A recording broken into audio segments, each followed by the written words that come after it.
তা আল্লাহ বলছেন টেনশন করো না, কষ্ট পেও না, তোমার রব তোমাকে ছেড়ে দেননি। ওয়ালা সাউফা ইউতিকা রাব্বুকা ফাতারদা, তোমার রব তোমাকে শীঘ্রই দান করবেন আর তুমি সন্তুষ্ট হয়ে যাবে। আলাম ইয়াজিদকা ইয়াতীমান ফাআওয়া, আল্লাহ বলছেন আল্লাহ কি তোমাকে ইয়েতিম রূপে পাননি, এরপর আল্লাহ কি তোমাকে প্রতিপালন করে বড় করেননি? ওয়াজাদাকা দাল্লান ফাহাদা, আল্লাহ কি তোমাকে পথভ্রষ্ট পান নাই, তোমাকে আল্লাহ পাক হেদায়েত দেন নাই?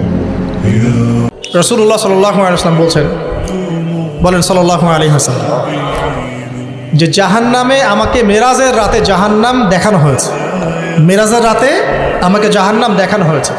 তো সেখানে আমি দেখলাম যে কিছু মানুষকে এই জাহান্নামীদের রক্ত আর পুষ খেতে দেয়া হচ্ছে। মানে আল্লাহ জানেন কেমন করে, রক্ত আর পুষ পান করতে দেয়া হচ্ছে। কারণ জাহান্নামে পিপাসা লাগবে না, ক্ষুধা লাগবে না, ক্ষুধা লাগবে। খাবার খেতে চাইলে জাক্কুম, আর পানি খেতে চাইলে হামিম, গরম উত্তপ্ত পানি। আর যে রক্ত আর পুজ, রক্ত আর পুজের একটা মিশ্রণ খেতে দেওয়া হচ্ছে। তো নবী সাল্লাল্লাহু আলাইহি ওয়াসাল্লামকে সাহাবীরা পরে জিজ্ঞাসা করলেন, ইয়া রাসূলুল্লাহ কোন পাপের কারণে তাদেরকে এই শাস্তি দেওয়া হচ্ছে? নবী করিম সাল্লাল্লাহু আলাইহি ওয়াসাল্লাম বললেন, তাদেরকে এই শাস্তি দেওয়া হচ্ছে একটা পাপের কারণে, সেটা হলো মাদক দ্রব্য সেবন করা। নবীজি বলছেন এমন একটা যুগ আসবে যে লা ইলাহা ইল্লাল্লাহ বলার মতো একটা মানুষ খুঁজে পাওয়া যাবে না, আর মানুষ রাস্তাঘাটে কুকুরের মতো জেনা করবে। রাস্তাঘাটে কুকুর যেমন সংগ্রাম করে না রাস্তাঘাটে, ওই রকম করে মানুষ রাস্তাঘাটে জেনা করবে। ওই সময়ে আল্লাহ রাব্বুল আলামিন পশ্চিম দিক থেকে সূর্য উঠাবেন। কোন দিক থেকে? সূর্য সত্যি সত্যি পশ্চিম দিকে উঠবে।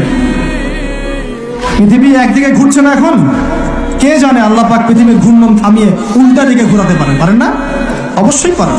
আল্লাহ পাকের জন্য এটা খালি বলা, কুন ফায়াকুন, হও হয়ে গেল, ব্যাস। আমি কয়েকদিন আগে রিপোর্ট দেখেছি, পৃথিবীর নিচে কিন্তু আগুনের স্তর আছে, আচ্ছা জানেন তো?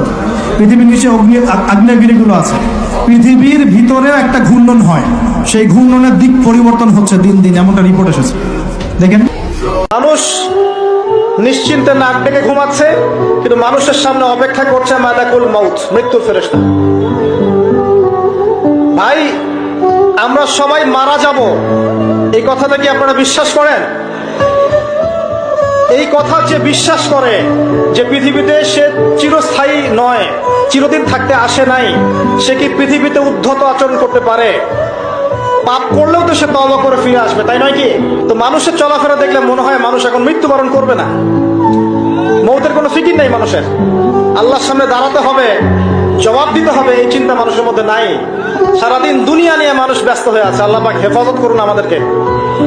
তো পরকালের ক্ষতি দেখেন, মানুষের সামনে অপেক্ষা করছে মৌত, মানুষের সামনে অপেক্ষা করছে কবর। কবর যেখানে কেউ যাবে না, আপনি আমি কেউ না, মানে কেউ কারো কবরে যাব না, কেউ কারো কবরে না।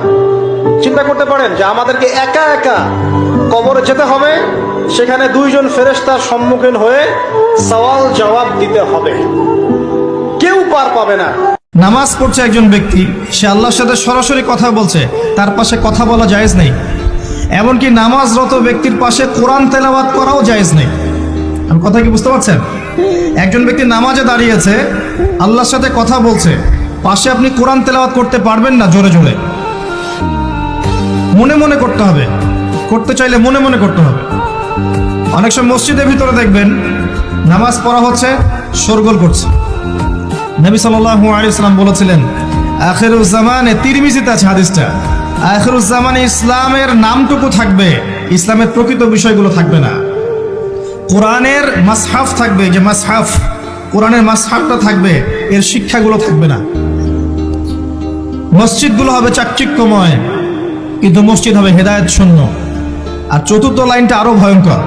4 নম্বর লাইনে গিয়ে নবীজি বলেছেন সাল্লাল্লাহু আলাইহি ওয়াসাল্লাম, আসমানের নিচে জমিনের উপরে আল্লাহর সবচেয়ে নিকৃষ্ট সৃষ্টি হবেন এক শ্রেণীর আলেম, যাদের থেকে ফিতনা ছড়াবে এবং তাদের দিকেই ফিতনা ফিরে আসবে।